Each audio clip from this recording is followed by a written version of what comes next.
카메라가 많네요.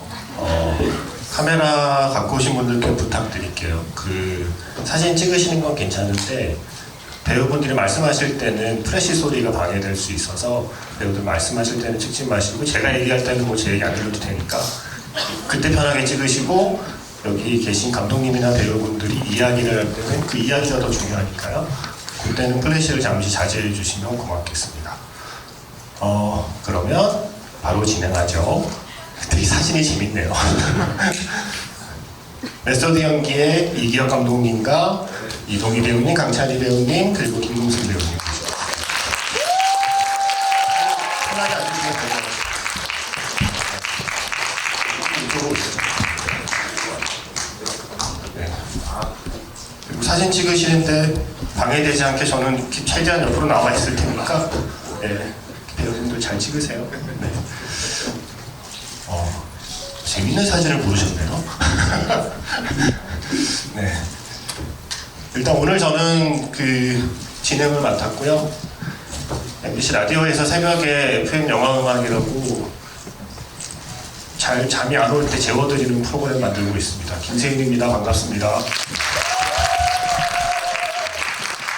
감독님부터 예, 오늘 와주신 관객분들께 인사를 부탁드리겠습니다. 네, 안녕하세요. 메소드 연기 연출한 이기혁입니다. 길게 인사하셔도 됩니다. 네, 오늘 저기 보러 와주셔서 너무 감사드리고요. 이렇게 가득 찬 객석을 보니까 제가 참 훌륭한 배우님들과 작업을 했구나 세상 너무 감사드립니다. 네, 안녕하세요. 정태민 역할의 강찬희입니다. 오늘 귀한 시간 내어주셔서 너무 감사드리고 네, 작품 많이 사랑해 주셨으면 좋겠습니다. 네, 안녕하세요. 찬희 팬 여러분. 자리 가득 메워주셔서 너무 감사드리고요. 항상 건강하시고요. 네, 영화 재밌게 봐주셨다면 다행이고요. 또 재밌는 대화 했으면 좋겠습니다. 감사합니다. 네. 안녕하세요. 정복자의 김금순입니다.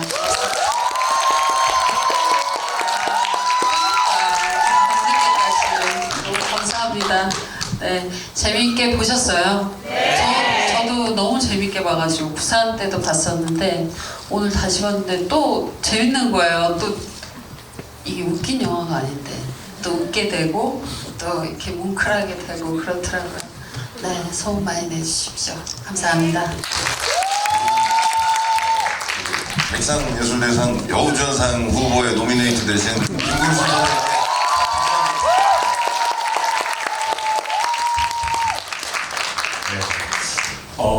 이게 저도 이 분위기가 낯서네요. 저도 이 극장에서 지구일을 많이 진행하지만 이건 약간 부산 영화제나 전주영화제, 영화제 지구의 분위기가 오늘 나오는 것 같아서 신기한 마음으로 저도 진행하고 있습니다. 일단 감독님께 이 영화에 대한 설명을 부탁드려야 될 것 같아요. 이게 단편이 먼저 나왔다가 이제 장편으로 나온 건데 보통 이제 두 가지 경우가 있잖아요. 처음에 단편으로 만들었는데 반응이 좋아서 장편으로 확장하는 경우가 있고 처음부터 장편을 염두에 두었는데 투자를 받기 위해서 단편 먼저 만드는 경우가 있고 이 경우는 어떻게 해서 이 메소드 연기라는 이야기가 처음 시작이 되어서 단편을 거쳐 장편까지 나왔는지가 좀 궁금하거든요. 네, 일단 이 작품의 시작점이 제가 2020년도에 연출했던 그 동명의 단편 영화 그 메소드 연기를 확장시키자는 작업으로 시작을 했고요. 그 단편을 보신 분들도 아시겠지만 단편은 어떻게 보면 촬영 현장에만 좀 편중된 이야기였고 이동희 배우님이 어떻게 보면 단편에서도 똑같이 이동희 배우님 본명으로 나오시지만 뭔가 나오시잖아요.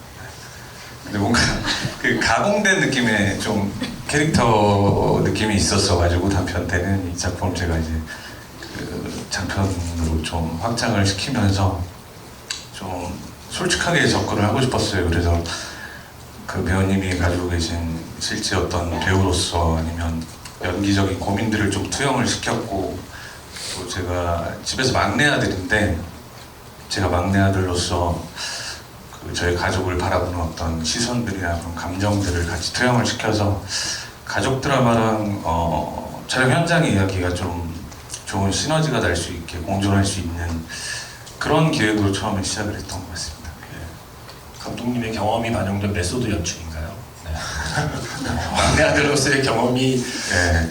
이동희 배우의 영화 속의 캐릭터를 구축하는데 좀 많이 반영이 된 건가요? 아니면 엄마와의 관계나 아니면 형과의 관계도 많이 반영이 된 건가요? 거의 이동희 배우님 이야기 한 반 정도 들어가 있고 제 가족 이야기가 거의 반반 들어가 있는 것 같아요 지금. 메소드 연출로 제목을 바꾸세요. 네. 아니 근데 그 확실히 좀 어떤 면에서 더 들어가 있냐면 이제 우리 그 이기혁 감독님이 사실은 배우로 시작을 했어요. 네.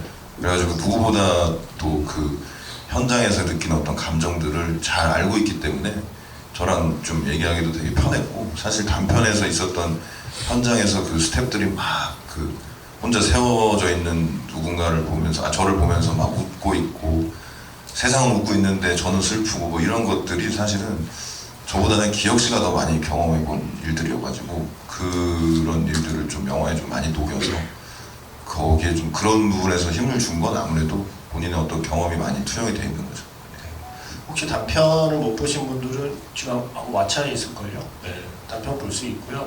촬영 현장에서 이 영화에서 보신 감독과의 어떤 갈등이나 스태프들 사이에서 느끼는 배우의 감정, 그리고 삼각김밥 스릴러 부분, 네. 네, 아주 그 스릴 넘치는 삼각김밥 부분, 이런 것들은 단편에 살아있고요.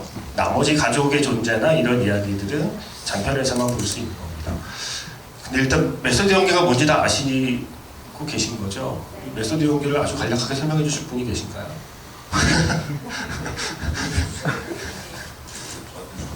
뭐 이제 메소드 연기라는 의미를 뭐 다양하게 해석을 하시겠지만 제가 개인적으로 생각하는 메소드 연기는 뭐 극중에서 이동희 배우가 뭐 삼각김밥을 며칠 먹고 뭐 이제 그 굶주린 그 백성들의 아픔을 뭐 이해하면서 하는 것도 메소드 연기일 수 있지만, 제가 생각하는 개인적인 메소드 연기는 저는 어떤 자기의 감정 기억을 꺼내서 연기하는 게 메소드 연기가 아닌가, 저는 그렇게 개인적으로 생각하고 있습니다. 이게 사실 나무위키만 검색해도 메소드 연기 스크롤이 한참 내려가요.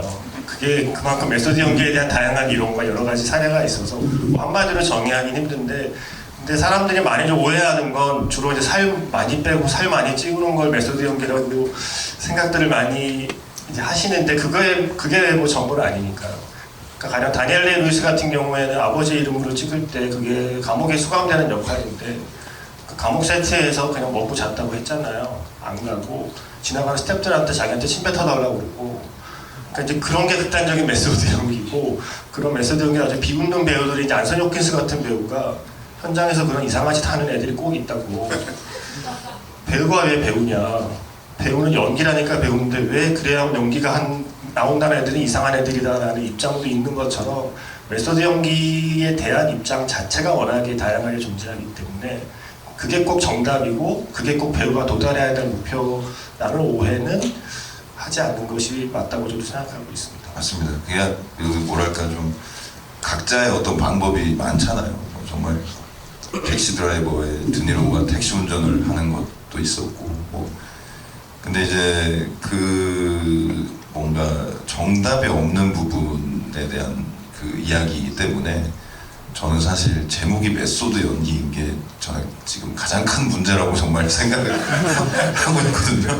그러니까 이게 이미 늦었더라고요. 그러니까 부산국제영화제 출품 그 제목으로 출품됐다는 순간 심장이 철렁했었고, 이 영화를 이제 그래 이번에 그럼 이동희가 뭐 대단한 연기를, 예를 들어서 정말 히스레저나 할 법한 연기를 도달을 했겠구나라고 기대를 하고 오실까봐 겁이 상당히 지금 많이 지금 나 있는 상태인데, 뭐 조금 저희 영화의 어떤 또 하나의 메소드 연기를 하고 계시는 분들을 보면, 어머니나 우리 금순 선배님이나 우리 경호 형이 연기해주신 그런 부분들도 보면은 저는 좀 이렇게 메소드 연기라고 묶을 수 있는 것 같아요. 왜냐면 특히 이제 아들이 걱정할까봐 그 앞에서 뭔가 자기의 건강이나 이런 것들을 좀 솔직하게 말을 못하는 그런 모습도 우리는 살아가면서 저는 연기를 하고 있다고 생각을 하거든요.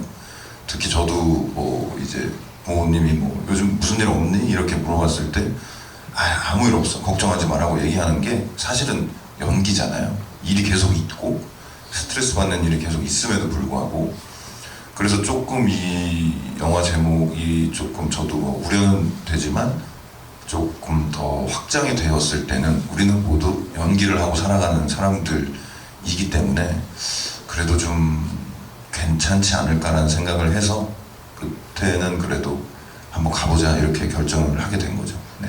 만약에 지금 제목을 바꿀 수 있다면 뭐라고 바꾸고 싶으신 거예요? 메소드 연출로 바꿔서 기혁 씨에게 모든 책임을 다 넘기고 싶습니다. 네.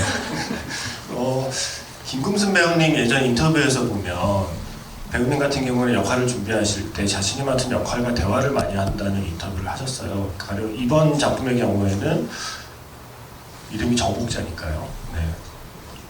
복자야 라고 하면서 이렇게 배우에게 말을 걸면서 대화를 하신다는 인터뷰를 보고 그래서 나와 내가 맡은 배역 사이의 교집합을 많이 만들어내려고 한다는 말씀을 하셨어요. 그래서 이번 작품에서는 어떻게 그런 교집합을 발견하셨는지. 이번에는 좀 저도 실제 두 아들의 엄마여서 굳이 이렇게 복자를 저편에 띄워놓고 같이 멀리 떨어져서 마주보고 얘기하기보다는 그냥 나도 김금순도 두 아들의 엄마이고 정복자도 두 아들의 엄마이니 어떤 동료이자 동질감으로 그 감정으로 좀 하려고 다가섰어요. 그리고 워낙 또 이 묵직한 아들들이잖아요. 더 많이 지금 저의 아들들보다 나이도 많고 더 큰 아들들이니까 그랬습니다. 그래서 좋았어요. 우리 아들들도 이렇게 좀 근데 우리 아들들도 여기 정복자의 아들들도 어떻게 보면 우리 모두의 아들이거든요. 누구나 함께 살고 있는 아들의 모습들이기 때문에 저는 특별하지 않다고 생각했어요. 우리들의 이야기이고 우리들의 일반적인 스토리다라고 다가섰습니다.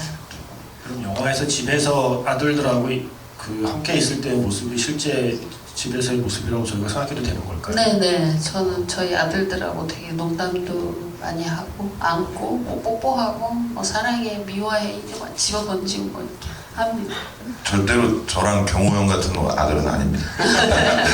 굉장히 사랑스럽고 잘생기고 펀치한 아들들이어가지고 저랑 경호형 같은 아들은 낳지 않으셨다는 걸 확실하게 밝혀드리고 싶습니다. 근데 정복자 아들들도 너무 이 뭐라 그러지 이렇게 진득한 정이 보이잖아요. 제 시나리오 받았을 때도 그렇지만 또 물론 감독님과 감독님의 어떤 어머니와 감독님의 관계도 또 얘기를 미리 들었었고 아까 말씀하셨던 그 부분에 대해서도 대화를 나눴었기 때문에 그런 부분들을 어떻게 내가 표현할 수 있을까 그런 스토리들을 계속 안고 생각하고 그렇게 했더니 진짜 또 아들 같은 거예요. 경호 배우는 저한테 누나 미안해요. 차이가 많이 안 나는데 아들이 돼가지고 차이가 많이 안 나는 게 사실 영화에서 보입니다. 근데도 너무 아들 같았어요. 진짜 저희 연기하고 할 때는 정말 큰 아들 같았고 있을 수 있지. 아이가 나이 들어 보일 수 있잖아요. 노안일 수 있잖아요. 그럼요. 예전엔 또 한약 잘못 먹으면 그런 일 많이 있었어요. 그래서 저는 영화 보면서 굉장히 젊을 때 아이를 낳았나 보다 생각해서 고딩 오빠였나 보다라고 그럴 생각했어요. 수 있죠. 졸업하자마자 여러분 그 첫째 아들 윤경호 형도 백상예술대상에 지금 노미네이트 유림핑으로 많이 응원해 주시면 좋겠습니다. 빨리 두 분이 꼭 수상을 하셔서 메소드 연기에 큰 힘이 될 수 있다는 그것만 바라고 있습니다. 네. 저는 그 두 후보를 지지합니다. 감사합니다. 김금순 배우님은 그럼 상대적으로 이 영화에서 맡은 역할과 그리고 본인 사이의 교집합을 찾는 게 상대적으로 어렵지 않았다면 강찬희 배우님은 어떠셨을까 싶어요. 이런 캐릭터와 거리가 먼 캐릭터이시잖아요. 예, 맞습니다. 어떻게 이 캐릭터를 당황하시는 것 같은데. 정말 멀어요. 정말. 그래서 실제 나의 모습과 아주 멀리 있는 캐릭터를 연기하게 될 때는 어떤 식으로 접근을 했었는지가 좀 궁금해요.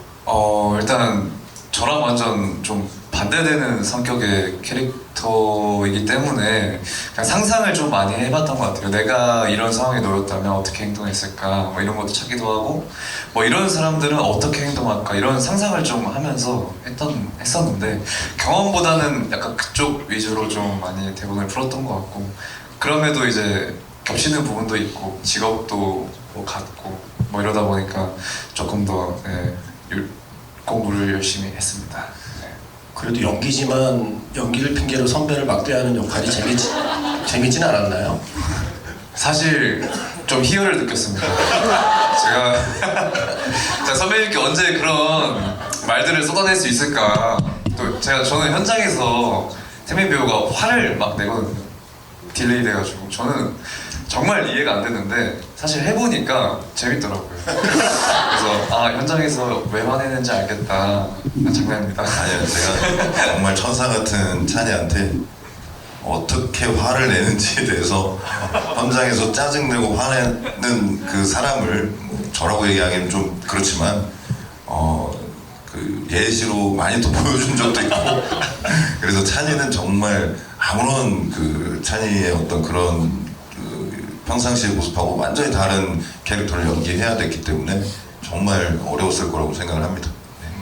아까 감독님이 처음에 말씀하셨지만 애초에 이 영화를 시작할 때 이동희 배우님과 평소에 나눴던 이야기들이 많이 영화에 반영되었다. 이게 아마도 몇 가지 좀 대사에서도 좀 느껴지는 것 같아요. 가령 코미디가 얼마나 어려운지 알아? 남들 웃기는 게 제일 힘든 거야 라는 동태의 이야기나 아니면 코미디만 할 것이지 뭐 어디 전국을 하겠다고 꽈불어라는 말을 듣는 장면이나 그런 어떤 그렇게 영화 속의 대사로 반영되거나 장면으로 반영된 것들은 평소 이동희 배우가 지금까지 연기해오면서 실제로 느낀 좀 그런 고민들인가요? 사실은 원래 더 적나라하고 더 강하고 더 셌어요. 그러니까 이를테면 제가 뭐 이거 비하인드긴 하지만 이 영화에는 담겨져 있지 않지만 실제로 제가 저한테 달리는 악플들을 그 카지노 찍고 나서 달린 악플들을 다 발췌를 해가지고 보통은 그걸 가지고 뭐 고소를 하러 가시는데 저는 그걸 가지고 대사에 다 녹였었어요. 그래서 굉장히 잔인하게끔 그 상황을 몰아가고 싶어가지고 했었는데 그게 조금 너무 과한 부분도 있어서 그런 것도 있었고 두 번째로 생각이 드는 거는 뭐 디카프리오만이 이 세상에 디카프리오만이 그걸 결정하고 그런 선택을 받을 수 있다라는 것은 제가 늘 생각하는 생각이거든요. 평상시에. 그러니까 세상에 많은 배우가 원하는 시기에 원하는 작품을 원하는 타이밍에 공개하거나 그 캐릭터를 이번에 내가 이런 연기해야지라고 할 수 있는 선택을 할 수 있는 배우가 세상에 정말 몇 명 없어요. 우리나라에도 그렇고. 그러다 보니까 그런 생각들을 이제 감독님하고 이제 얘기할 때 이제 연기로서 대사로 풀어내는 데 있어서 그런 것들 그리고 뭐 제가 많이 들었던 이야기들이 많이 사실적으로 이제 표현이 된 건 많죠. 네네. 디카프리오 모자나 네. 사랑할 때 누구나 취하게 된다는 네. 영화 제목이 쓰여 있는 모자나 네. 그거는 동희 씨의 선택이신 거죠? 네, 그렇죠. 그러니까 두 번째 산후체 모자는 네. 시네필들을 위한 그 산후체 모자 그 굿즈는 The Worst Person in the World라는 게 네. 한국에는 사랑할 땐 누구나 취하게 된다로 그런 제목으로 개봉한 영화였습니다. 네네네. 저도 시네필이다라는 걸 좀 강조하고 싶어서 조심스럽게 한번 그 어떤 서비스 차원에서 써본 거고요. 그 디카프리오 모자는 하필 디카프리오 얘기를 할 때 쓰면 그 좀 속물적인 이야기지만 해외 영화제에 조금 어필이 되지 않을까. 네.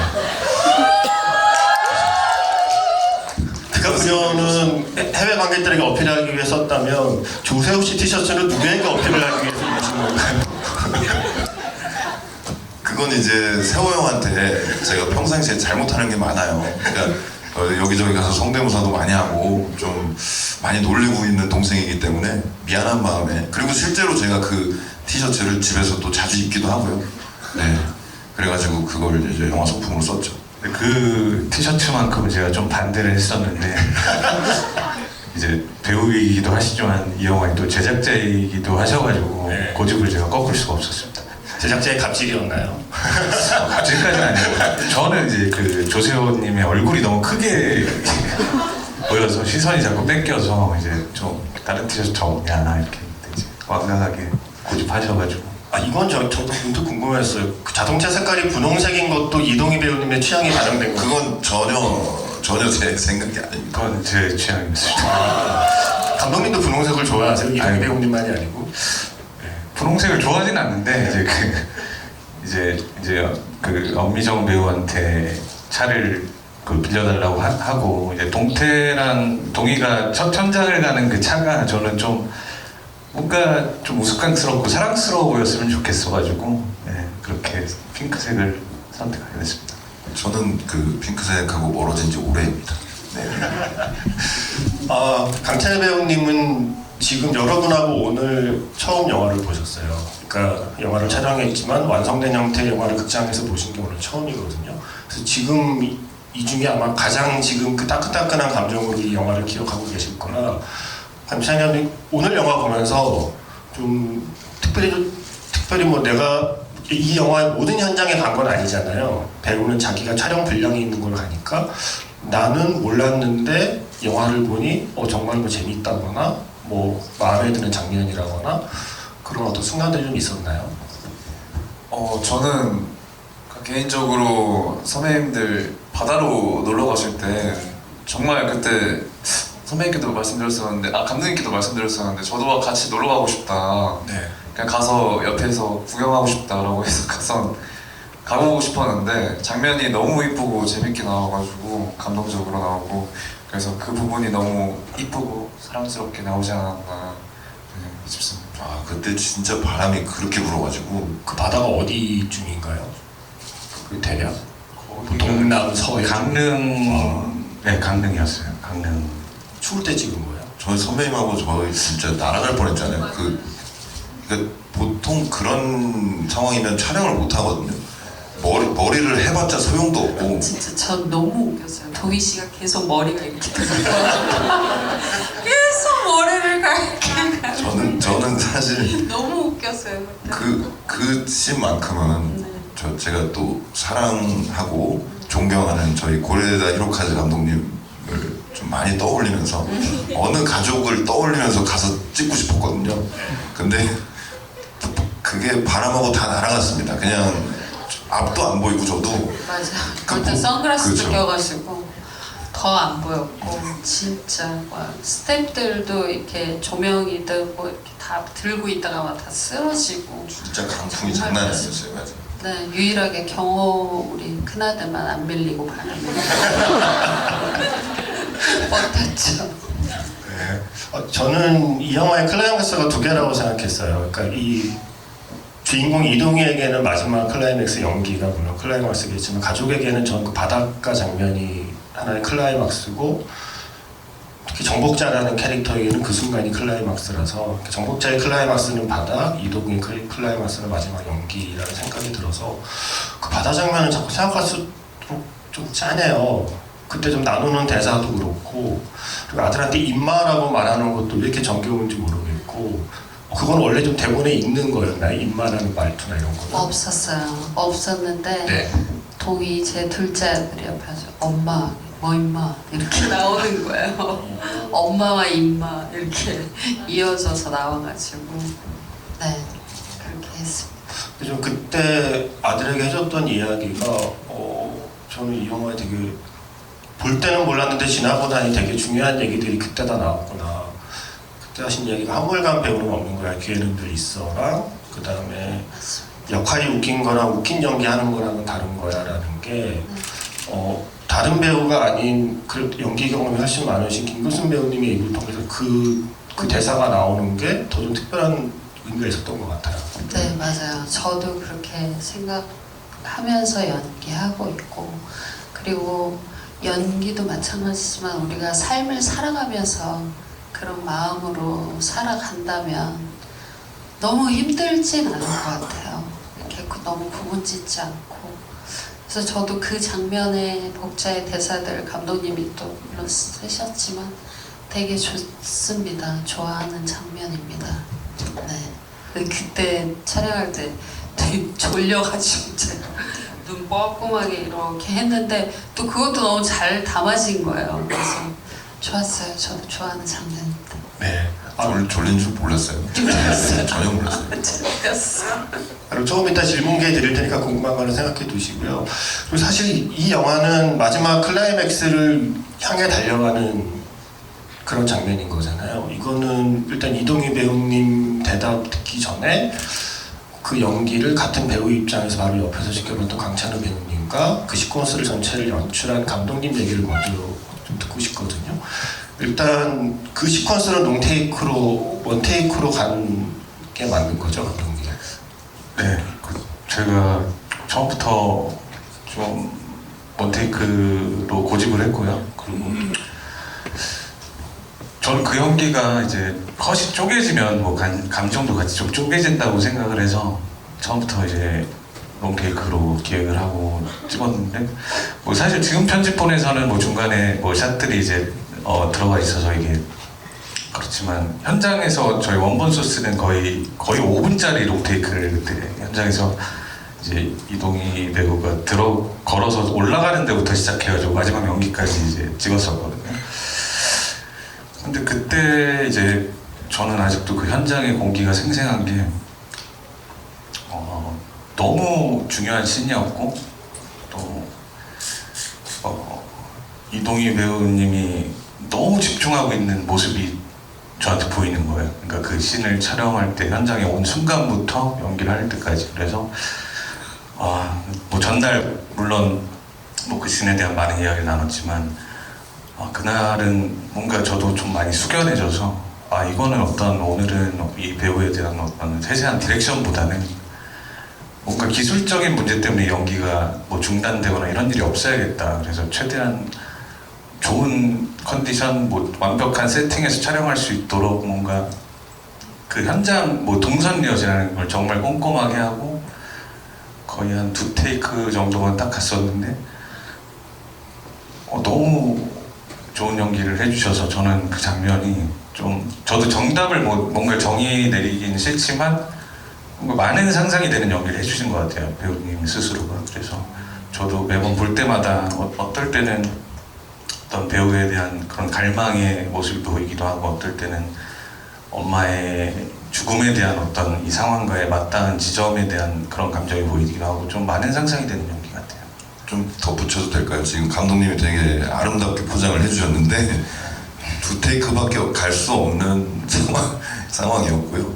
제 상태도 그렇지만 새벽 우리가 거의 아침에 해 뜨기 전 상황이어서 숙연해질 수밖에 없었습니다. 네네네. 그 뭔가 감독님이 아름답게 배우를 위해서 숙연한 어떤 분위기를 만들어 주신 것처럼 이렇게 포장을 좀 해주셨는데 1분 1초가 해 뜨면 끝인 상황이어가지고 서로 정말 살얼음판을 걸으면서 찍었고, 근데 제가 굉장히 고마워하는 부분은 이제 제가 이제 많은 작품들을 보다 보면 그 배우의 감정이 이 컷과 컷 사이에 쌓여있질 않아가지고 갑자기 그 배우가 울고 있는데 슬픔이 온전히 전달이 안 될 때가 많거든요.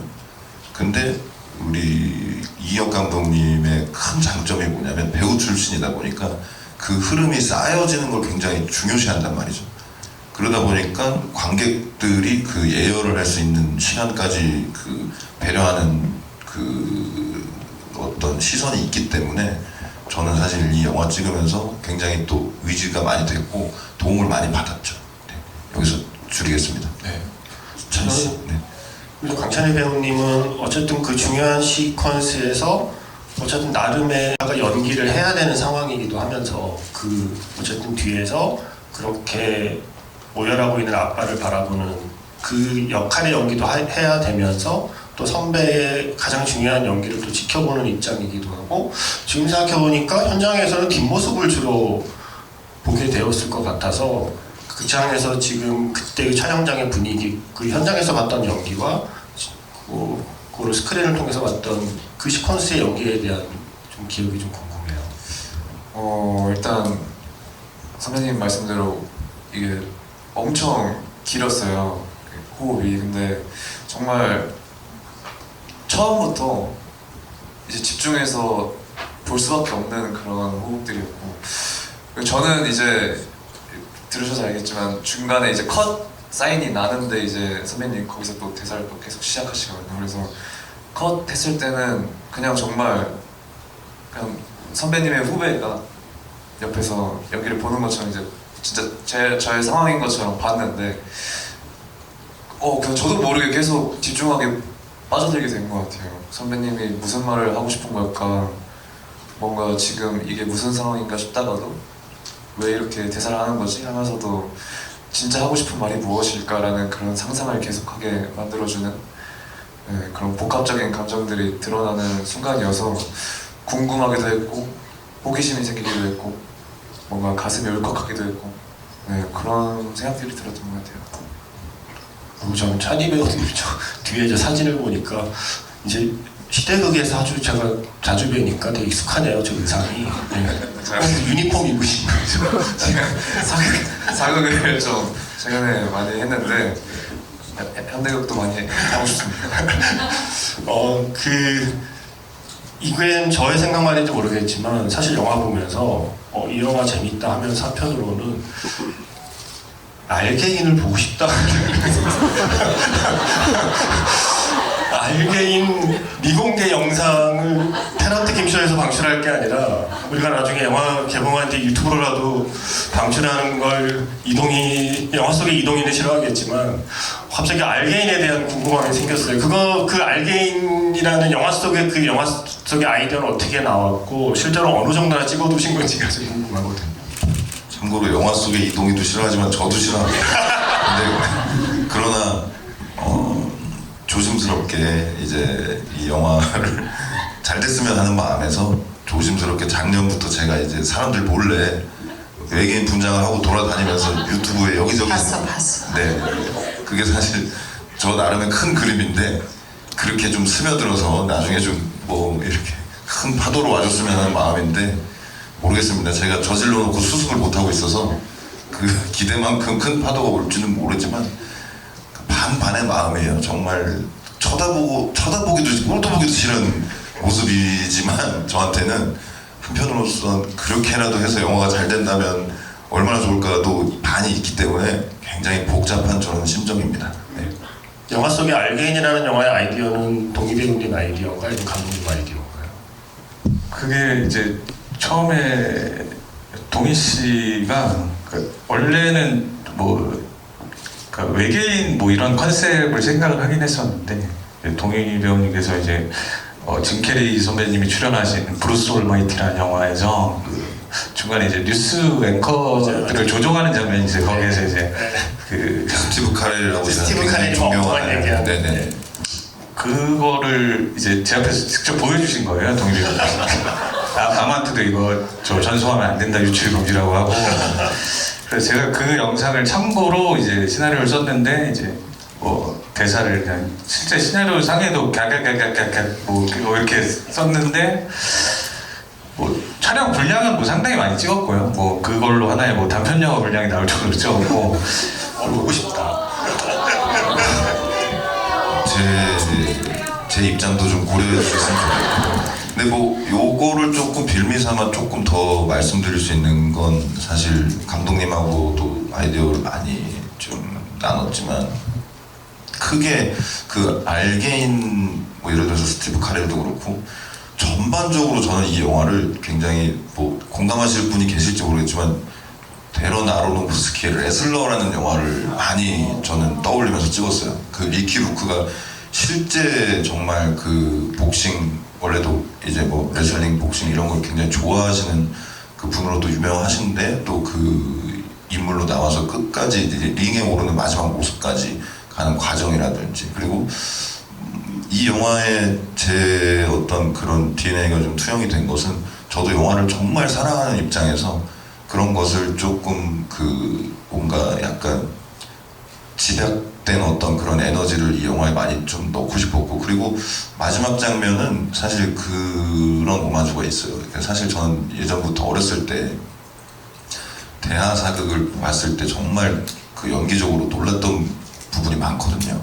이를테면 유동근 선배님의 어떤 이제 사극에서 보여주셨던 연기가 사실 지금 이제 시간이 지금 지나서 조금 대하사극을 많이들 안 보시지만 그때 그 연기가 저는 굉장히 하이 퀄리티 연기라고 생각을 해가지고 조금 후배로서 또 후배 배우로서 그런 좀 그 대를 잇는 어떤 그 연결성을 좀 가지고도 싶었고 그래서 그 씬만큼은 또 그 한국 대하사극의 어떤 그 에너지를 여기에 조금 좀 투영시켜보면 어떨까 이런 생각으로 해가지고 이 영화 자체는 감독님하고 저하고 진짜 어떻게 보면은 서로 살아온 이 시점에서 만나서 가지고 있던 모든 걸 한번 총동원해보자 해가지고 만들어 놓은 어떤 장면들이 많은데 알겐이 좀 부각이 되는 게 좀 상당히 서러운 지금 상황입니다.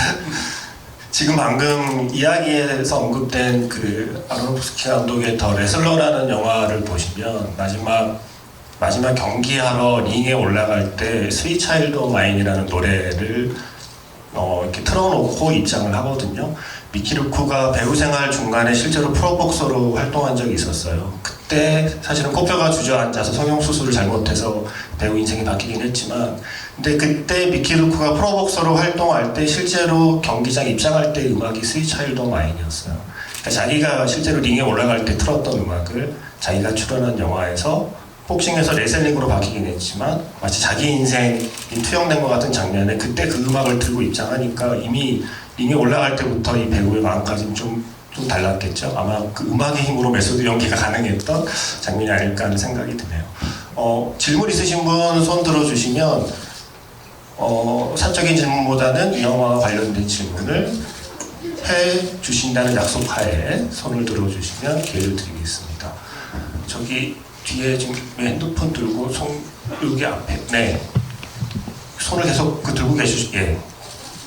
네 맞습니다. 그분부터 아니요 그 뒤에 분부터 먼저 기회 드릴게요. 네, 우선 그 찬희 배우님의 얄미운 연기 잘 봤고요.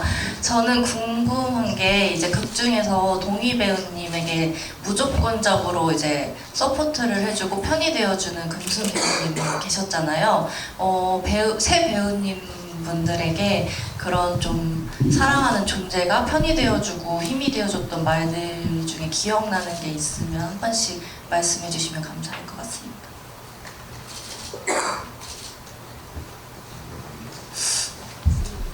네, 저는 뭐 가족분들이나 이렇게 사실 저도 어머니가 그냥 평소에 해주셨던 말 중에 좀 가장 기억에 남는 게 그냥 하고 싶은 대로 해가 그렇게 큰 위안이 되고 힘이 될 줄은 전혀 몰랐거든요. 뭔가 되게 대단한 말들이 아닌 그냥 너 하고 싶은 대로 해가 저한테는 가장 큰 힘이 됐던 그런 말로 제 기억에 남아서 그거를 말씀드리고 싶습니다. 네, 저도 말씀하셨을 때 나한테 아들들이 뭐라고 얘기했었지 이렇게 기억을 떠오르는데 늘 하는 말들 있잖아. 뭐 엄마 힘내세요, 잘하세요. 근데 제가 연기하면서 배우하면서 막 할 때 엄마가 그렇게 얘기해 주셨던 것 같아요. 찬희 씨 고마워요. 그 말이 저도 딱 떠올랐어요.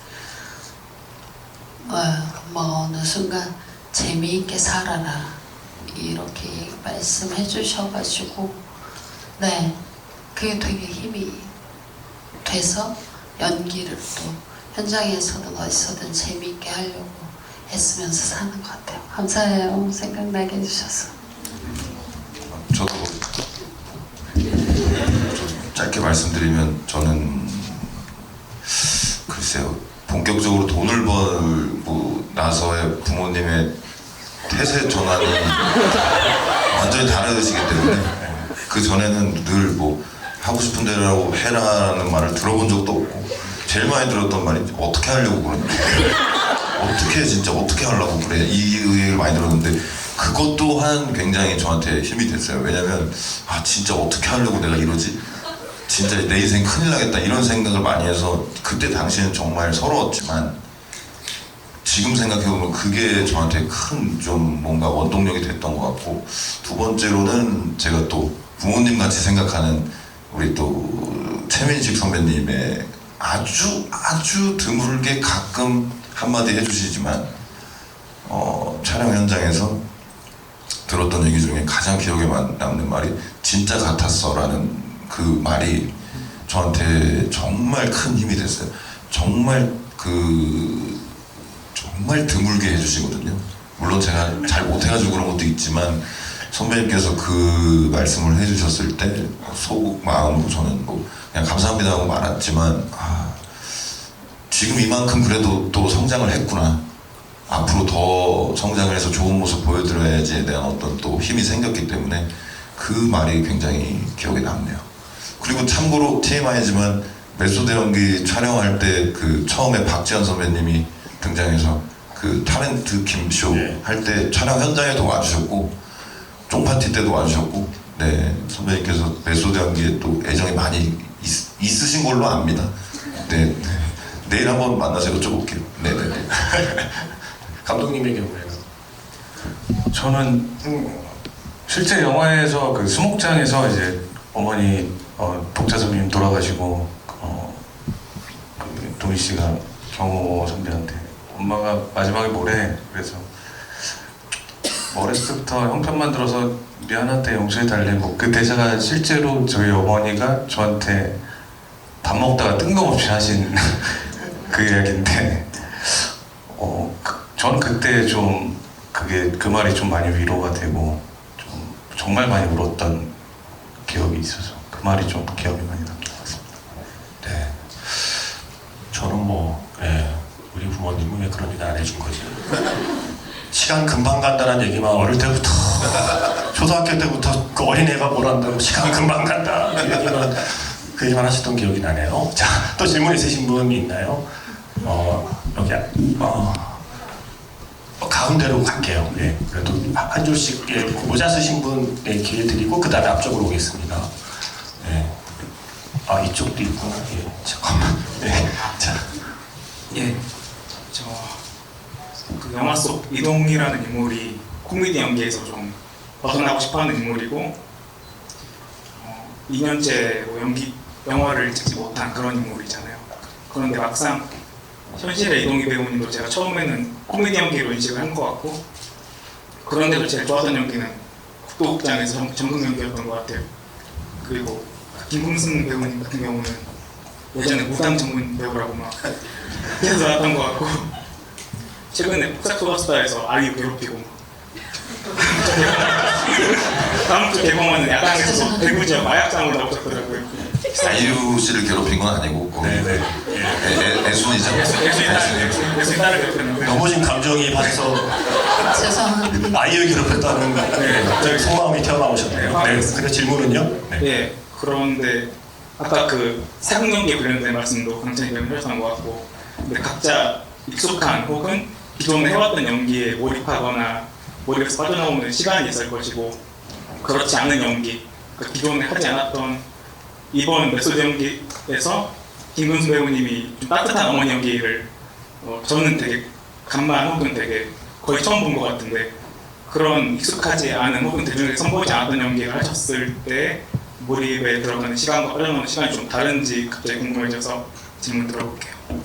저 따뜻한 사람이에요.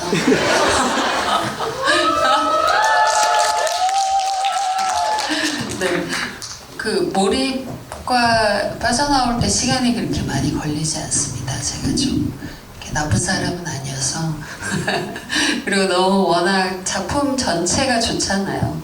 그리고 배우한테는 촬영할 때 또 분위기와 감독님과 또 같이 또 연기하는 배우들의 화합 그리고 현장 분위기, 스태프들 이런 부분들이 다 따뜻했으므로 굳이 내가 뭘 막 몰입을 쫙 해서 해야 되고 빠져나와서 해야 되고 이런 건 없었어요. 그래서 너무 복자 씨를 연기가 잘 나오게끔 환경적으로 배려도 많이 해주셔서 그리고 저 자체도 그렇게 무당 전문이지만 무당이 저기는 가지고 있지 않습니다. 저 크리스찬이에요. 그렇습니다. 네, 감사합니다. 지금 질문해주신 분은 정수는 안 보신 거죠? 정순도 받고 울산에도 아 그래요? 받고, 예. 울산 애들도 보시고요. 감사합니다. 근데 다 굳세거나 아, 억센 연기가 네. 돼요. 네. 정순을 보시면 이 영화에서 노래하고 춤추는 장면이 네, 굉장히 익숙하게 보일 겁니다. 정순에서도 노래하고 춤추시는 장면이 있거든요. 물론 전혀 다른 분위기에서 하는 노래고 춤이긴 합니다만, 네. 일단 저도 선배님하고 굉장히 비슷해요. 그러니까 저는 건강하게 이 일을 하고 싶기 때문에 뭔가 이 일과 제 사적인 어떤 영역에 있어서 이것이 서로 영향을 주고받는 것이 결코 좋지 않다고 생각을 하는 배우이기 때문에 좀 많이 나누려고 하고 있고요. 그러다 보니까 그런데 이제 그런 건 있죠. 제가 개인적으로 코미디 영화를 좋아하긴 해요. 왜냐면 가장 큰 희열을 느낄 때는 역시 이렇게 많은 분들과 극장에서 앉아가지고 사람들이 같이 웃을 때 이럴 때 굉장히 좀 행복감을 많이 느끼고 있기 때문에 사실 인간 이동이는 여전히 코미디 영화를 찍고 싶어 하죠. 그러나 배우 이동이로 왔을 때는 그것이 좀 뭔가 제 인간 이동의 의지하고 좀 별개로 좀 안일해 보이거나 나태해 보이는 것은 또 굉장히 경계하는 편이에요. 그래서 또 배우 이동이로 왔을 때는 끊임없이 챌린지를 해야 하고, 그리고 아까도 말씀드렸지만 우리는 모두 메소드 연기를 하고 살아간다는 것은 저도 굉장히 누군가에게 웃음을 주고 싶어하고 유쾌한 걸 좋아하고 인생에 있어서 유머를 굉장히 중요시하는 사람임과 동시에 굉장히 쓸쓸하고 또 한편으로는 또 고독하고 어느 시간에 있어서는 굉장히 또 어떤 공간에 틀어박혀가지고 또 조용히 지내고 있는 어떤 저의 또 다른 자아가 있기 때문에 그 어떤 한 가지 색깔로 이렇게 보여지는 것이 결코 우리네 인간의 어떤 모습이 저는 아니라고 생각을 하기 때문에, 그래서 어떨 때 그런 것이 필요할 때는 그 심연 깊은 곳에 숨어있는 저를 또 꺼내서 국도곡장이라는 작품에서 또 연기를 또 그런 식으로 할 때도 있지만 어느 하나 이렇게 또 치우쳐져 있지는 않은 것 같아요. 지금 상태로는 그저 좋은 대본만 있다고 하면 좋은 연기를 해야겠다라고 생각을 하고 있기 때문에, 근데 당분간은 코미디 영화는 제 마음을 흔들 정도의 재미있는 대본이 나타나지 않으면 당분간은 좀 많이 시간을 두고 있지 않을까라는 생각은 하고 있어서 제대로 웃겨드리는 그 날이 올 때까지 조금 돌아가기는 시간이 많이 걸릴 것 같습니다. 네. 네. 저는 사실 저도 이렇게 대본을 읽었을 때 되게 편하게 읽히는 그런 말들이나 대사들이랑 되게 나오기가 좀 되게 불편하고 좀 뭔가 어색한 말들이 좀 많은데 저도 그게 이제 저랑 캐릭터가 비슷할 때는 되게 공감도 잘 되고 해서 편하게 나오는데 저랑 비슷하지 않은 친구일 때는 되게 어색하거든요. 근데 저도 빠져나오거나 뭐 몰입하는 게 그렇게 오래 걸리지는 않는 것 같아요. 그래서 저도 좀 뭔가 선배님들처럼 저렇게 나누는 편이라 저도 건강하게 오래 연기하고 싶어서 그런 것 같습니다. 찬희 배우님은 지금까지 해본 역할보다는 안 해본 역할이 훨씬 많잖아요. 네. 혹시 그러니까 어떤 작품 보면서 저런 역할은 좀 궁금하다, 저런 역할을 내가 하면 어떨까 이런 생각을 혹시 해보시기도 하나요? 저는 주변에서 뭐 같이 연기하는 친구들이나 이제 시청자의 입장으로서 말해주는 이제 친구들한테 들었을 때는 억울한 것 좀 그만하고 사극 너무 많이 했고 뭐 이런 게 있는데 사이코패스 같은 감정 없는 역할도 한번 해봤으면 좋겠다. 너의 이미지랑 어울리지 않는 그런 역할도 너가 소화할 수 있는 배우가 되었으면 좋겠다 해가지고 그런 역할을 많이 도전해보고 싶고 궁금한 것 같아요. 사극에서 억울한 역할은 일단 당분간 자제를 해야 되는 걸로. 김근승 배우님은 몸쓰는 액션 연기에 대한 욕심을 인터뷰에서 드러내셨었어요. 네. 과연 범죄도시 시리즈에서 마동석과 맞서는 여성 빌런 캐릭터에 대한 이야기도 하신 적이 있고, 네, 맞아요. 이번에 제가 야당을 봤습니다. 네. 거기 뭐 액션 없죠. 충분히 액션은 없는데 포스가 포스가. 마동석과 마석도 형사와 맞짱을 뜰 수 있는 여성 빌런의 가능성을 좀 보았거든요. 그래서 네. 여전히 그 몸을 쓰는 연기에 대한, 몸을 쓰는 캐릭터에 대한 욕심이 계속 있으신 거니까. 있죠. 배우는 또 배우의 연기가 또 몸 안에서부터 나오는 또 몸의 움직임과도 저는 연결되어진다고 생각하는 사람이기 때문에 배우가 몸을 쓰면서 연기할 때 정말 그 안에 있는 게 그냥 팍팍 튀어나온다고 생각하거든요. 그래서 그렇게 좀 이제 나이가 50이 넘었지만 그래도 한번 도전해보고 싶다. 이 50이 넘은 나이에 나의 그 느려진 움직임들과 둔탁해진 몸과 또 팔 하나 뻗는 속도와 그 공간에 적응하는 나의 적응력, 느려진 적응력들은 과연 이게 카메라를 통해서 어떻게 표현이 되어질까, 어떤 움직임이 나올까라는 궁금함들이 늘 있습니다. 네. 많이 소문내주세요. 액션 영화 기다리고 있다고. 감사합니다. 자, 다음 또 질문 있으신 분, 이쪽에 1분단, 2분단, 3분단을 한 번 또 기회를 안 드렸네요. 네, 저기. 네. 요즘엔 분단이란 말 안 쓰죠? 아니, 죄송합니다. 네. 옛날에 썼었어요. 네. 아까 김세현 작가님이 말씀하신 것처럼 레슬러 영화에는 미키로크의 스윗 차일드 오브 마인이 있었다면 이 메스드 연기에는 이제 정복자 배우님, 김근수 배우님 애창곡인 소녀와 가로등이 있는데요. 이 곡을 어떻게 이제 이 영화에 선택하게 된 건지, 어떤 감독님이나 이동희 배우님 어떤 추억이 있는 건지 궁금합니다. 제가 개인적으로 90년대 가요를 그 가사들을 되게 좋아하기도 하고요. 그리고 음악 감독님께서 이제 후보곡으로 한 3곡 정도를 저한테 주셨는데, 그때 이제 제가 소녀와 가로등의 어떤 그 창밖에 가로등 불이 내 마음을 알고 있을까, 뭐 요런 그 사비의 가사들이 그 금순 선배님이 연기한 정국자의 정서랑 좀 맞닿아 있는 부분도 있었고, 또 동희 씨의 어떤 혼자 있을 때 어떤 그런 정서들과 좀 맞닿아 있는 지점들이 있어서 그 곡을 선택하고, 뭐 새로운 가수분들이 새로 녹음한 버전이에요. 버전. 네, 그랬습니다. 그 노래 부르시는 연기는 재밌으셨나요?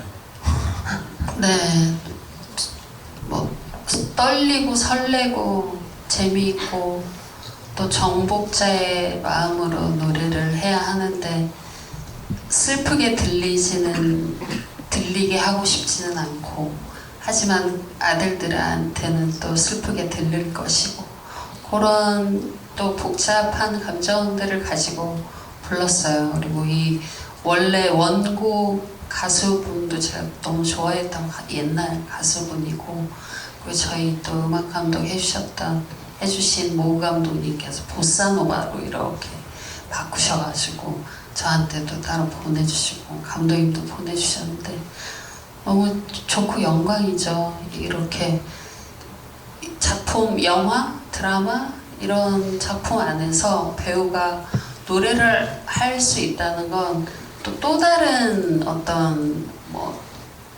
이거는 좀 과장될 수 있지만 장르처럼 보이잖아요. 그래서 너무 좋았어요, 저는. 네.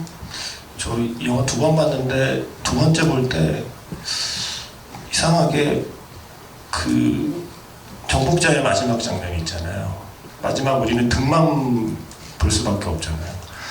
정복자의 마지막 표정을 관객은 영원히 볼 수 없잖아요. 계속 그걸 상상하게 되더라고요. 맞아요, 그걸 노리셨어요, 감독님이. 네, 그래서 마지막에 계속 어떤 표정으로 어떤 마음으로 저 노래를 부르고 병실에서 마지막 숨을 내쉬었을까에 대한 상상을 계속 하게 되더라고요. 그거는 감독님 처음부터 마지막은 등이어야 한다는 생각을 하셨던 건가요?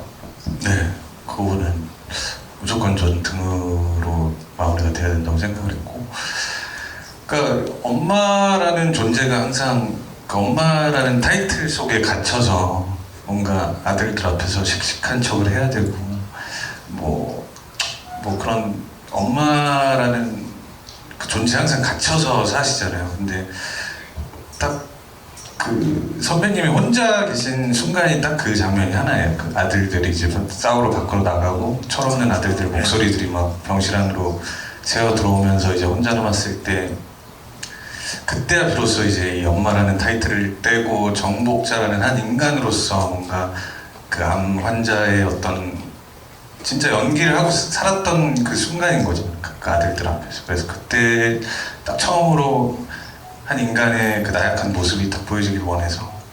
근데 그 표정을 좀 관객분들이 좀 상상하시면 좋겠다고 생각해서 그 뒷모습으로 촬영했었습니다. 어떤 의미로는 평생에 걸쳐 엄마를 연기했던 정복자가 그 배역을 내려놓고 자기 자신으로 존재했던 그 짧은 순간의 뒷모습이었다는 생각이 듭니다. 또 질문 있으신 분 손 들어주시면 가운데로 가볼게요. 저희 시간 얼마나 남았어요? 아직 네, 시간이 많지는 않습니다. 네, 네 맞습니다. 네. 마이크 좀 전달해 주십시오. 네. 네, 전 배우분 세 분한테 다 여쭤보고 싶은데 관객들 입장에서는 영화나 작품들을 보면서 그 캐릭터의 감정을 느끼면서 뭐 행복도 느끼고 희노애락을 다 느낀다고 하잖아요. 그런 것처럼 저도 약간 이런 작품들을 통해서 내 감정을 해소하기도 하고 감동을 받기도 하고 또는 요즘은 다큐멘터리 소재를 활용해서 영화도 많이 만드니까 약간 현재 현실에 대한 분노, 안 좋은 뉴스들에 대한 그런 것도 느끼고 하는데 그 만약에 배우분들은 본인과 역할을 구분한다고 하셨는데 이 연기는 하면서 내가 이 연기로 위로를 받았다던가 이 캐릭터로 연기를 하면서 행복감을 느꼈다던가 아니면 내가 이런 감정을 느껴본 적은 없는데 이 캐릭터를 만나서 이런 감정을 분출해낼 수 있어서 좋았다던가 그런 감정들을 한번 들어보고 싶어요. 왜냐면 이 캐릭터에서 이 마지막에 이동희 배우님이 그 마지막 그 원테이크로 들어가는 씬을 보면 어머님이 돌아가시고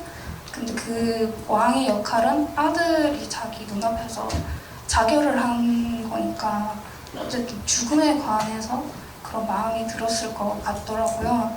그래서 세 분의 배우분들께서 캐릭터를 맡았을 때 어떠한 감정을 가졌을 때 행복하고 또는 내가 이 캐릭터를 통해서 새로운 감정을 느꼈다 했던 역할들이 있으셨는지 한번 궁금하게 합니다.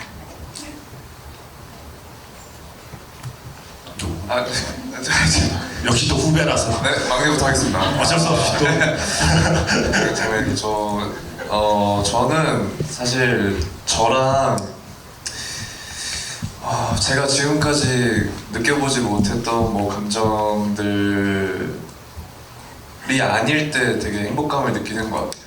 그러니까 뭐 물론 그게 제가 뭐 그 감정을 제대로 이제 뭔가 비슷한 뭔가 상황에서 이런 대리 만족이라 해야 되나 캐릭터로서 뭔가 새로운 감정들을 되게 알아가고 배워가는 상황이라고 생각을 하는데 그 상황에 놓여 있을 때 좀 행복감을 느끼는 것 같고 그거랑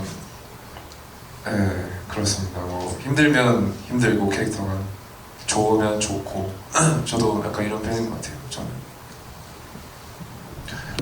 저는 사실은 이 영화가 정말 이동이 하고 싶은 거 다 해로 보여지지 않았으면 정말 그거 굉장히 우려하면서 찍었고요.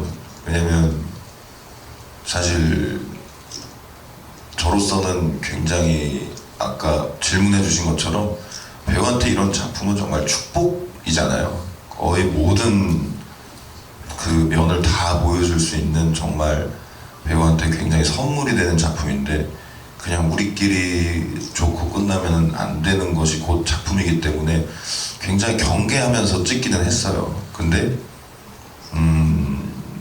이런 이야기가 우리 기억 감독님한테 어떻게 들릴지 모르겠지만 제 인생의 가장 행복한 순간이기도 했죠.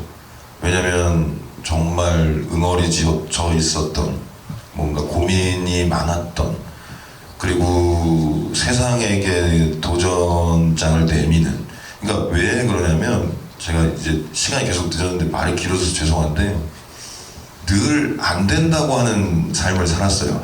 주변에서 안 될 거야. 뭐 배우를 한다고 했을 때도 그랬고, 제가 그 당시에 배우 한다고 마음 먹었을 때 가장 인기 있던 작품이 꽃보다 남자거든요. 네. 그 F4를 자꾸 비교하면서 사람들이 아니 너가 대체 어떤 배우가 된다는 거야 대체. 근데 저는 그때도 속으로 뭐 그 친구들도 배우고 거기 존재하고 있던 어떤 사람들도 배우고 제가 무슨 어떤 작품의 꼭 주인공이 되어서 F4가 되어야지라는 생각을 한 적도 없었지만 돌이켜보면 늘 안 된다고 하는 세상에 도전장을 늘 내밀고 있었고, 그리고 11년, 12년을 활동하고 나서도 지금도 많은 사람들이 이동희는 안 될 거야. 많은 사람들은 아니에요. 사실 더 많은 사람들이 응원을 해주시는 건 맞지만 또 어떤 사람들은 이동희가 정극 연기를 하는 건 좀 기대가 안 돼. 이동희는 늘 가벼운 어떤 캐릭터로 나왔을 때 적당하게 그렇게 나와줘야 뭐 양념 정도 쳐주는 역할이어야 좀 좋고, 많이 나오면 좀 질리기도 하고 또 맨날 똑같은 연기를 하는 것 같다는 어떤 그런 이야기를 여전히 듣고 있고, 그리고 10년 뒤에 또 제가 어떤 일을 하고 어떤 역할을 하고 있을지 모르지만 예상컨대 또 그런 얘기를 또 다른 지점에서 도달을 했을 때 또 다른 챌린지를 하고 있을 거라고 저는 감히 예상을 하거든요. 그런 면에서 봤을 때는 제가 고민하고 고뇌하고 고독한 시간 속에 뭐 어떤 이런 변명이나 이런 어떤 그 사람들에게 일일이 뭐 답글을 달고 자기 변명을 하기보다는 저는 배우이자 예술가로서 작품으로 말을 하자라는 어떤 게 가장 그 정정당당한 승부라고 보고 있기 때문에, 그런적인 측면에서 이 작품이 제작이 되어지고 만들어지는 데 있어서 용기를 준 사람들이 있었어요. 이를테면 저희 제작자이신 또 김태백 대표를 비롯해서. 왜 웃어요? 네, 왜 웃냐면 저희 셋이 또 친구예요. 네. 김동현으로 이름 다시 바꿨나요? 김동현 대표 이름을 자주 바꾸시는데, 아무튼 김동현 대표와 우리 이기혁 감독과 그리고 이 작품에 힘을 실어주신 우리 김금순 선배님, 윤경호 형, 박지환 형, 찬이를 비롯해서 병희 형을 비롯해서 그 335 그 용기에 힘을 실어주는 또 되게 든든한 직원분들이 있었어요. 그러니까 자꾸 세상을 바라보면서 안 된다 하는 사람들이 다수일 때도 있지만, 저는 그 다수에게 이렇게 도전을 할 수 있는, 그 다수에게 도전하는 게 아니라 이 세상에 도전할 수 있는 주변에 작은 또 힘들이 모여서 큰 또 결과를 저는 낸다고 늘 희망을 갖고 사는 사람이기 때문에, 그 희망을 가진 프로젝트에 있어서 제가 제 모든 걸 갈아놓는 어떤 그 연기를 할 수 있었던 점에서 이 메소드 연기가 가장 저에게 말씀 주신 가장 기억에 남을 것이고, 또 이게 또 헛발질이 될 수도 있겠죠. 또 뭔가 또 결과가 나왔을 때 허공에 또 헛발질을 또 낼 수 있는 또 결과도 있을 수도 있겠지만, 그럼에도 불구하고 또 다시 용기를 또 얻어서 다음 스텝을 나아갈 수 있는 큰 힘이 됐기 때문에 제 인생에 가장 기억에 남는 작품이 바로 이 작품이 되지 않을까라는 생각을 합니다. 네. 김금순 배우. 저는 모든 작품을 할 때 사람이 가지고 있는 감정이 무수히 많잖아요. 근데 배우들도 마찬가지로 그거를 여과해서 표현하기가 쉽진 않지만, 그런 감정들을 생각하고 고민할 때 가장 행복한 것 같아요. 네. 이거를 아까 동희 씨도 얘기했지만 작품을 통해서 관객들한테 어떻게 말을 할 수 있을까, 전달할 수 있을까, 작품을 사이에 두고 관객과 배우의 대화는 어떻게 할 수 있을까, 이런 것들을 고민할 때가, 그런 감정들을 생각할 때 가장 행복하고요. 또 역할은 정복자도 저한테 너무 좋았어요. 제가 작품들을 하면서 죽는 거를 굉장히 클로즈업 해가지고 보여준 작품은 아마 제 생각에는 처음인 것 같은데 뒷모습을 고민하게 하신 감독님. 네, 그래서 굉장히 뭐 작품 때문에 미팅 하실 때부터 얘기하셨었고, 그리고 촬영 전에도 계속 여쭤보시고 선배님 어떻게 하실 거예요 이렇게 서로 얘기하면서 또 제가 말로 대답하는 것과 슛 들어갔을 때 또 감정으로 표현하는 건 달라지니까 네 그랬습니다. 그 부분들이 정말 배우한테는 감동이고 행복하고 그리고 나한테 온 배역과 사랑을 나누는 그런 순간들인 것 같아요. 네 그렇습니다. 감사합니다. 박수 치시면 돼요. 그 제가 영화 기자를 처음 시작한 게 1999년인데 그때 송강호 배우가 그리고 그때 유해진 배우님이 지금 또 떠오른 건 두 분인데 사실 이동희 배우께서 들었던 비슷한 말들을 다 들으면서 연기를 계속 해 나아가신 거예요. 송강호 배우께서도 계속 처음에 코미디가 아니면 관객들이 어색한데라고 느끼는 순간이 있었고 유해진 배우님은 코미디 배우면서 심지어 조연을 많이 하셨기 때문에 주연을 하는 것 자체를 어색해하는 관객들도 있었고 그런데 지금의 송강호와 지금의 유해진 배우의 필모그래피를 저는 지난 세월을 지켜보면서 살아왔거든요. 저는 결국 배우는 지금까지 쌓은 필모가 아니라 앞으로 쌓을 필모그래피로 자기의 존재를 증명하는 거라고 생각해요. 그래서 그런 점에서 이동희 배우께 갑자기 이 생각이 났었고 김근순 배우님 말씀 듣다가 생각나는 게 그게 배우의 행복, 그 어떤 감정을 경험하고 연기하는 게 배우의 행복인 것처럼 그 연기를 보는 관객의 행복이 사실은 있습니다. 그러니까 영화를 보는 관객의 즐거움은 그런 거잖아요. 존재하는지도 몰랐던 사람을 알게 되는 경험, 내가 한 편의 영화를 통해서 그리고 내가 겪어보지도 않은 감정을 조금이라도 궁금해하고 조금이라도 느껴보는 경험. 물론 어릴 때 기억이나 첫사랑의 기억같이 내가 알았지만 이제는 까먹은 기억들을 다시 되살려주는 연기도 있지만 또한 동시에 내가 세상에 존재하는지도 몰랐던 어떤 낯선 존재를 좀 친근하게 만들어주는 역할을 해주는 게 배우이고 그의 연기를 통해서 그 감정을 헤아리는 게 또 관객의 재미인 거잖아요. 그래서 배우분들이 행복하게 연기하면 그 행복한 연기의 결과가 관객이 영화를 보는 행복으로 이루어질 수 있다는 생각을 하고 있습니다. 시간 관계상 마지막 하나 질문 정도만 받을 수 있을 것 같아요.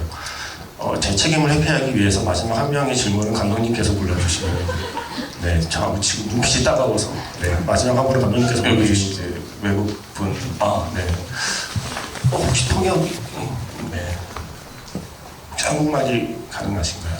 Sorry, I can't speak Korean, but my friend will translate if needed for the public. 네. 네네. So I'm from Belgium. I work as a journalist for a French-speaking magazine about Korean movies and dramas. I'm here just because my friend told me to come, and I was just very surprised of the opportunity. So thank you. Maybe you don't know, but you are very famous in Belgium. 네. Can you translate? 일단 여기까지. 벨기에에서 오신 저널리스트, 한국 영화에 대한 글을 쓰는 저널리스트까지 들었습니다. 네. The three of you are very famous in Belgium. Yes. 벨기에에서 이 세 분이 Yes. 유명하신가요? I shared a photo with my friends and journalists, and they will recognize you immediately. 네네. So I think this movie has the potential to hit also international Western viewers. Really, I think it's not necessary to have to know a lot or to be Korean to appreciate this movie. So I would like to know if you have any intention to go internationally. Sorry if I'm not aware of this, but I think this could be really a hit. 네. 이게 그래도 다른 분들을 위해 통역을 잠깐 옆에서 해주시겠습니까? 예. 이게 어쨌든 한국뿐만이 아니라 외국에서도 충분히 사랑받고 어필할 수 있는 영화라고 보인다는 말씀을 하신 것 같거든요. 네네 맞습니다. 그래서 이제 유럽권에 계신 관객분들에게도 이 영화를 보신다면은 이 영화에서 어떤 흥미로운 점들을 느낄 수 있을지 말씀해 주시면 그 매거진을 작성하는데 큰 도움이 될 것 같습니다. 일단 감독님부터. 네. 지금 바로 해외 진출. 네. 많이 잘해야겠네요. 저희 영화의 오프닝 시퀀스에 나오는 그 탤런트 캠쇼처럼 저는 저희 삶의 무대에도 삶의 온스테이지와 백스테이지가 있다고 생각을 합니다. 뭐 그런 이야기를 하려고 했던 작품으로 기억해 주셨으면 좋겠고, 네. 차이 씨. 저도요. 저는 뭔가 앞으로 혹시 이 영화를 보게 될 외국 관객에게 배우의 입장에서 하고 싶은 말 정도로 질문하면 될 것 같습니다. 저는 그냥 편하게 봐주셨으면 좋겠고 뭔가 그냥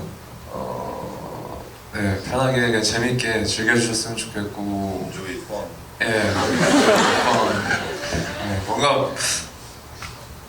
뭔가 저런 사람들이 있구나, 뭐 저런 사람들도 있고 뭐 이런 사람들도 있고 되게 다양한 사람들이 존재하는데 그들의 이야기에 조금 귀 기울여 주시면 되게 재밌는 꼭 감동적인 일들이 일어나잖아요. 그래서 그 부분을 좀 재밌게 봐주셨으면 좋겠습니다. 네, 첨언하자면 이제 우리 이 이야기는 제가 굉장히 좋아하는 영화들은 세계 각지에서 어떤 사랑을 받는지에 대해서 또 열심히 연구를 해보면요, 그게 굉장히 보편적인 이야기거든요. 그냥 그 인종이 달라서가 아니라 그냥 그 영화가 그 지역 그 곳에 그 극장에 걸렸을 때 자막을 통해서 그 영화를 접하지만 굉장히 우리 이야기랑 맞닿아 있다, 우리 사는 이야기랑 똑같구나라는 심정을 가졌을 때 굉장히 가까워지는 어떤 그런 효과가 저는 있다고 보는데, 저희 영화도 결국에는 아까 말씀드렸듯이 메소드 연기를 하고 살아가는 사람들의 이야기이자 가족 이야기이기도 하니까 결코 먼 지점에 있지 않고 굉장히 맞닿아 있다는 생각이 들어서 그냥 그렇게 받아들여 주시면 훨씬 더 좋지 않을까라는 생각으로 찬이 이야기에 조금 살을 붙여서 얘기를 좀 드리겠습니다. 네. 네, 저는 유럽에서도 가족에 관심이 많고 또 가족 이야기들, 엄마 이야기들이 굉장히 애정한다고 생각하고 있어요. 왜냐하면 K-드라마가 인기가 있는 이유가 가족의 이야기들을 많이 풀어내기 때문에 저는 그렇다고 생각합니다. 그래서 메소드 연기도 연기에 한정된 얘기가 아니라 이 한 사람의 인생이, 그 인생이 모두 담겨진 이야기라고 생각해요. 그래서 이거는 전 세계적으로 공통된 영화라고 저는 생각합니다. Thank you so much watching for us.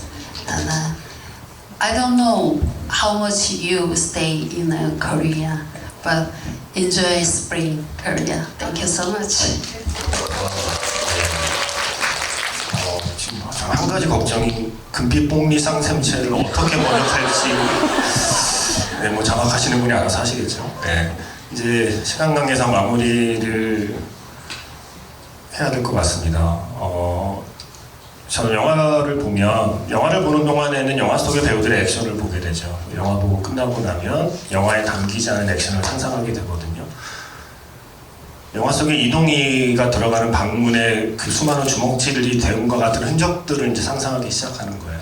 어떨 때 왜 그 방문을 한 대씩 내려쳤을까를 상상하며 새로운 스피노프가 이제 머릿속에 상상이 되면서 집으로 돌아갈 수 있는 거죠. 아까 말씀드린 것처럼 정복자의 그 마지막 등, 그때 우리가 보지 못한 얼굴의 표정은 무엇이었을까를 상상하면서 또 집으로 갈 수 있는 것처럼요.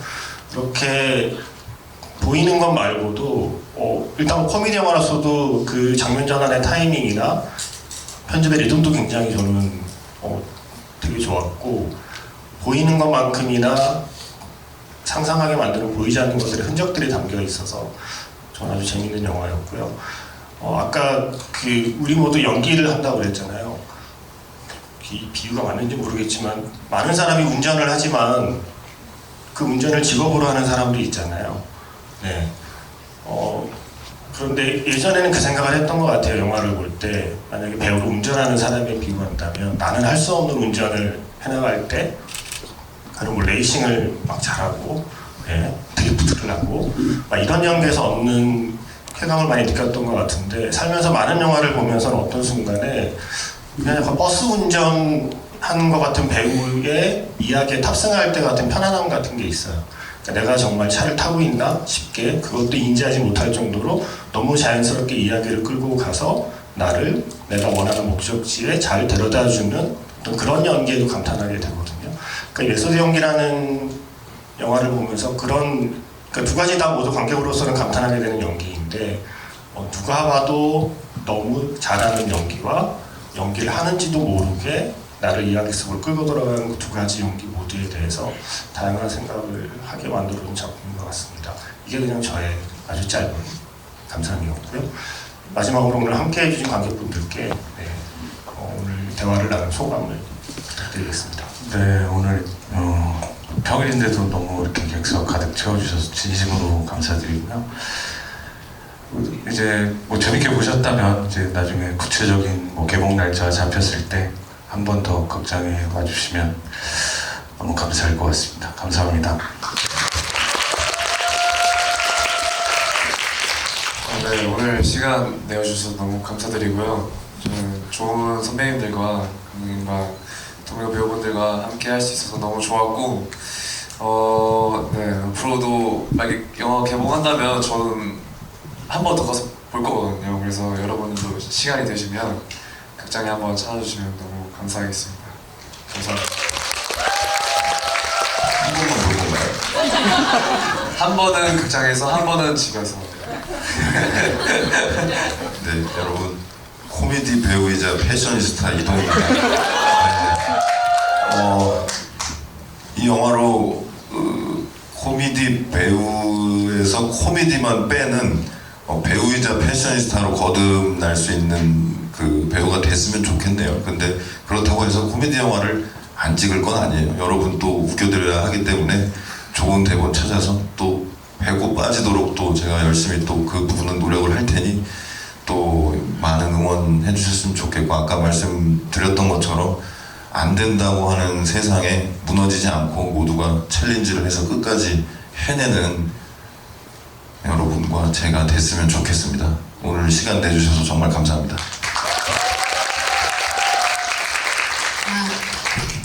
영화에 진짜 저희 모두의 사랑이 듬뿍 느껴진다고 저는 생각해요. 그래서 여러분들도 저희 영화를 보면서 또 가슴에 좀 차가움들이 녹여지는 그런 현상들이 많이 일어나길 원하는 그런 마음입니다. 네, 또 입소문도 많이 내주시고 저희 개봉하면 또 뜨거운 사랑과 응원 보내주시리라 믿어 의심치 않습니다. 네, 감사합니다. 조심히 돌아가세요. 이때까지 감사해요. 나중에 이 영화가 개봉하면 이 영화가 소리부기를 넘길 때까지 아무것도 먹지 않을 수도 있습니다. 열심히 극장에 가주시고요. 극장에서 체험하는 건 단지 자동차 추격신이나 폭파신의 스펙타클만이 아니고요. 인간의 감정을 커다란 스크린으로 완벽한 어둠 속에서 체험하는 그 경험을 선사하는 곳이 극장이거든요.